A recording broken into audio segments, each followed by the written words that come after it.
Leadership Unleashed, a place where we explore leadership ideas and dare to question the status quo.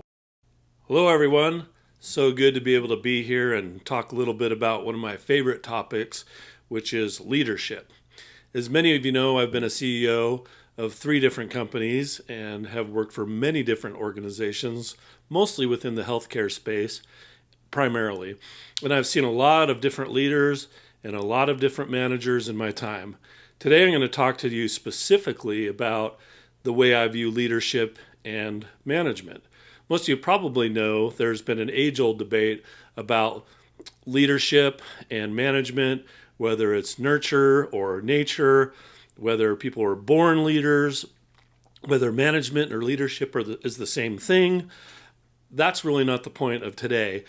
Really, today instead I wanted to talk about really what is the difference between management and leadership, how they show up in the workplace, how they show up at your church or in various places in life, and really the distinguishing features between the two, maybe some tips and things that you can take to become a better leader.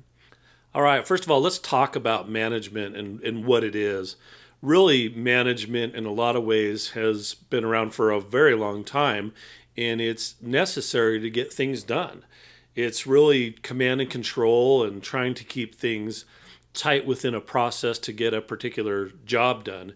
If you're managing a farm, for example, there's animals that need to be fed, schedules that need to be kept, crops that need to be sown, whatever it is. You got to manage that stuff day in and day out. It's just tasks. And some of these are really just things that we have to do to make our lives work. But the aspects and the things to really understand about management, it's really about giving clear direction and following a determined set of rules. There's usually a designated person called a manager, director, supervisor, foreman, whatever it is. It's generally focused on standardization and ensuring that a very specific process or set of processes is followed to get to a specific result. Most of you probably know about Henry Ford. One of the great things he did, which most people sort of misunderstand, is he didn't invent the automobile. What he did was invent the standard assembly line. So cars could be turned out regularly with a standard quality to a very precise set of standards to really produce mass production of automobiles. And so that's a perfect example of management. It's necessary. It's all, again, about standardization. It's ensuring quality is right within a specific set of tolerances. And it's really very specific rules and things to get things done. And we all do that, right? It's necessary even in your own home. You got to manage your house. You got to pay the bills. You have to get up in the morning. You have to feed your family. At work, you have to manage personnel. You have human resources departments.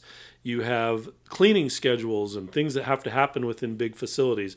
Those are all things that need to be managed, and there's people put in place to make sure that those happen. The confusion comes in is when what I just described, which is management, is really seen as leadership, because leadership is really a different thing. It's really totally different. It may have aspects of it that are managerial and have to happen, but the main difference is leadership is really about engagement of people towards a vision or a future state and really getting everybody lined up, moving in the same direction. And oftentimes the leader's not in the front, they're behind the pack, really pointing out the direction. So just like management, there are aspects to leadership. It's usually inspirational. It's more about asking questions and coaching. It's about influence. It's really more of a choice. It's more about autonomy. And wherever possible, it works to improve yourself, the organization, your household, really to get better performance and really to move forward to a new future, not just maintain the status quo or where you are at. Well, both of these, like I said, leadership and management have purposes.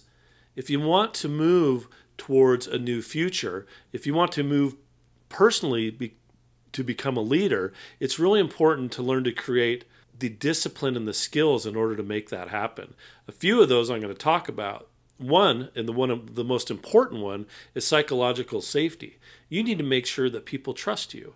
And when they give you their deepest, darkest secrets or tell you things or oppose you, they need to not be punished. They need to not be ridiculed. They need to not be beat up because they bring something forward, because that person may bring the solution to your problem.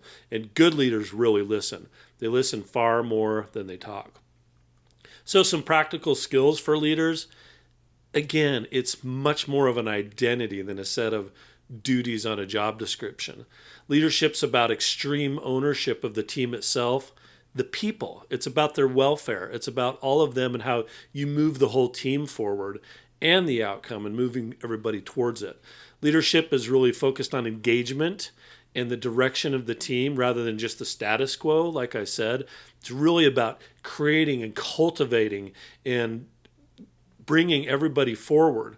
Leadership versus management, like I said, the debate can continue, but if you really want to move towards becoming a true leader, study those that are greats. Study the John Woodens. Study great coaches, great presidents, and people in our world that have shown just tremendous leadership and pushed people forward into the world or created new paradigms. You know the names, the Mahatma Gandhis, the Martin Luther Kings, those throughout history that through influence and skill and interaction have been larger than life. Those are the true leaders that take people forward. The best leaders really inspire confidence, they influence, they care for their teams, they create safety in the team. They're willing to sacrifice with the team when things don't go well, whether it's good or bad. You have to be able to give credit away to the team. Oftentimes the true leader is alone in their office while the team's out celebrating the great victory, and that's okay.